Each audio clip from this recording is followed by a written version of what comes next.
Nous passons à la politique de la ville. Je passe la parole à Maya Akari avec un ensemble de subventions que vous pouvez présenter les unes à la suite des autres pour des associations de différents quartiers du 18e. Merci. Donc là, nous avons une série de subventions dans le cadre de la politique de la ville. La première est un peu particulière puisque c'est une enveloppe régionale qui est assurée par les services de la ville de Paris. Donc cette enveloppe concerne le quartier La Chapelle du 18e dans le cadre du programme Animation sociale des quartiers et elle concerne plus particulièrement 6 associations. Donc je vous demande de voter pour 25 000 €. Je fais toutes les délibes en série ou... Monsieur Lucia, vous voulez intervenir tout de suite ou vous attendez la présentation? D'accord. Alors, Maya Akari présente l'ensemble des subventions et vous aurez la parole juste après.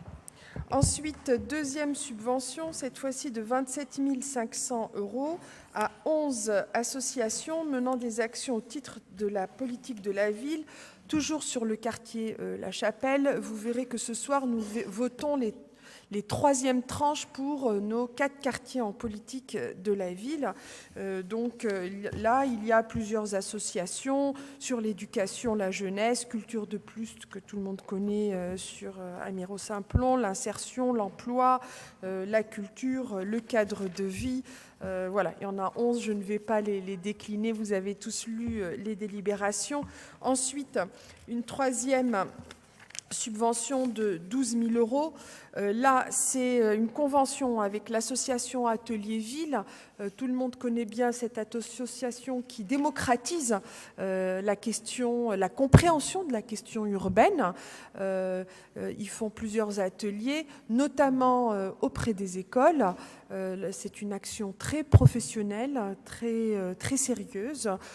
Donc là, ils souhaitent intervenir notamment auprès des habitants et des écoliers de la Porte Montmartre, Porte Clignancourt, Moscova. Donc 12 000 € de subventions et une convention avec l'association Atelier Ville pour des actions d'éducation à la ville. Maintenant, une subvention de 3 000 € à une association menant des actions au titre de la politique de la ville sur le quartier Amiro-Saint-Plon. Il s'agit de l'association Columbus qui prévient le décrochage scolaire. Alors personnellement, j'aime pas trop ce mot parce qu'il est très fort.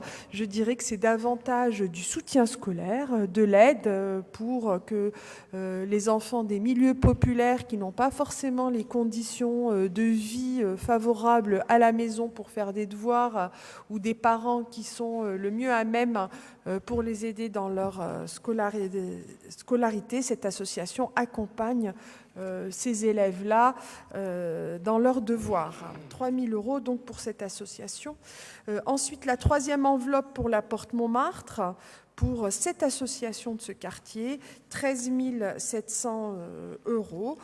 Adage, Projet 19, la FEV.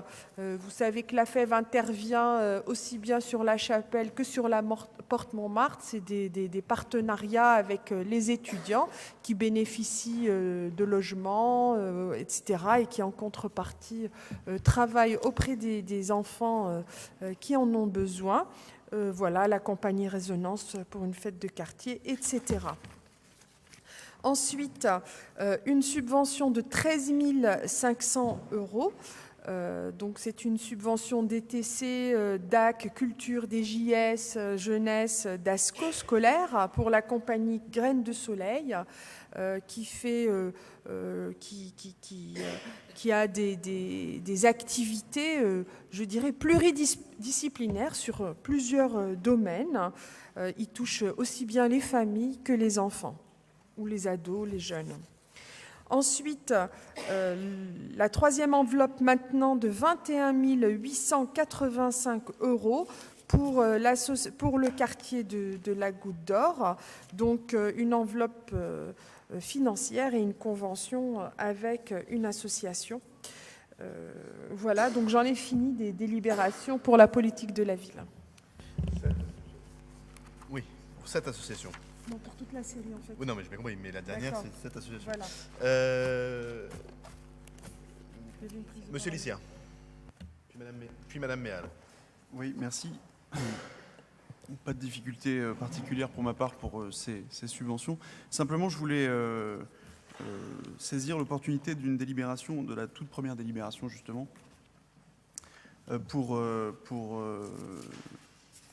parler d'un point en particulier.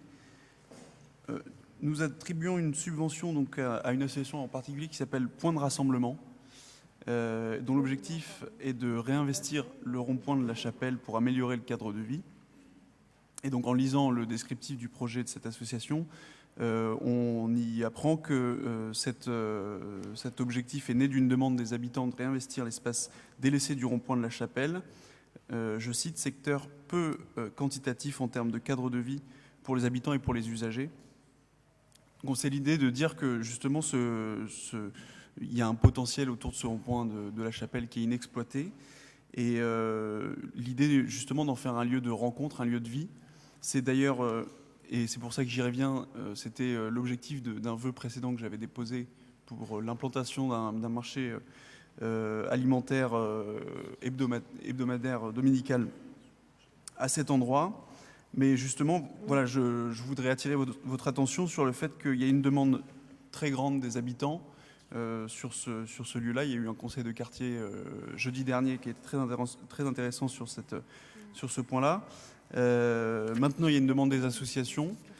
Donc, je voulais simplement dire que c'est une très bonne chose si les collectifs d'habitants et si les acteurs associatifs réinvestissent et s'approprient l'espace de la ville.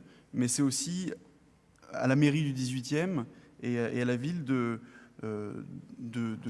porter ce genre de projet et du coup peut-être parfois d'écouter ou d'écouter un peu plus les élus d'opposition, puisque cette délibération-là faisait justement aller dans ce sens, c'est-à-dire permettre aux habitants de réinvestir ce lieu et faire de cet espace un lieu de rencontre dans la ville. Merci. Maya Kari va vous répondre. Madame Méal. Oui, puisque nous abordons la question de la politique de la ville, et là vous faites état des subventions qui sont financées par la ville, mais moi j'attire votre attention sur un autre élément. Il y a une autre façon aussi d'aider les associations, c'est par le recours à l'emploi, et notamment je pense à tout ce qui concerne les adultes relais. Ce sont des emplois de médiateurs qui sont financés pour les associations par l'État, mais en même temps c'est quand même la ville qui décide d'une certaine façon l'affectation de ces emplois. Alors j'aimerais que vous puissiez, peut-être pas aujourd'hui, mais lors d'un prochain conseil, nous expliquer combien il y a de postes d'adultes relais sur le 18e, que beaucoup vont être renouvelés dans les mois qui viennent, je pense à l'échéance du mois de janvier. Quels seront les critères d'attribution pour que ces postes puissent bénéficier, je dirais, au plus prioritaire d'entre eux? Donc c'est simplement, j'appelle votre attention sur une autre forme de subvention qui est tout aussi intéressante et importante, puisque ce sont, il me semble, des emplois inscrits dans la durée, puisque c'est 3 ans. Merci de votre... Merci. S'il n'y a pas d'autres demandes d'intervention, je vais demander à Maya Kari de répondre. Maya. Ah, pardon. Juste un mot pour approuver effectivement ce qui vient d'être dit sur les emplois donc adultes relais, qui me semble très important, et qu'on puisse avoir les critères donc qui sont retenus et le nombre que nous aurons. Maya. Alors, d'abord, sur la question du rond-point de la Chapelle, je partage totalement votre point de vue. Le rond-point de la Chapelle, et je dirais même tout l'axe de la rue de la Chapelle, est un territoire qui nous préoccupe plus particulièrement. Alors, il y a Chapelle Internationale, qui est un projet qui va voir le jour à moyen terme, pas à court terme, bien sûr, ce n'est pas dans les jours ou les mois à venir, mais en tout cas dans les années à venir, il va voir le jour et il va complètement changer la physionomie de ce quartier. Néanmoins, il reste le côté est, puisque Chapelle Internationale se fait sur le côté ouest de ce grand rond-point.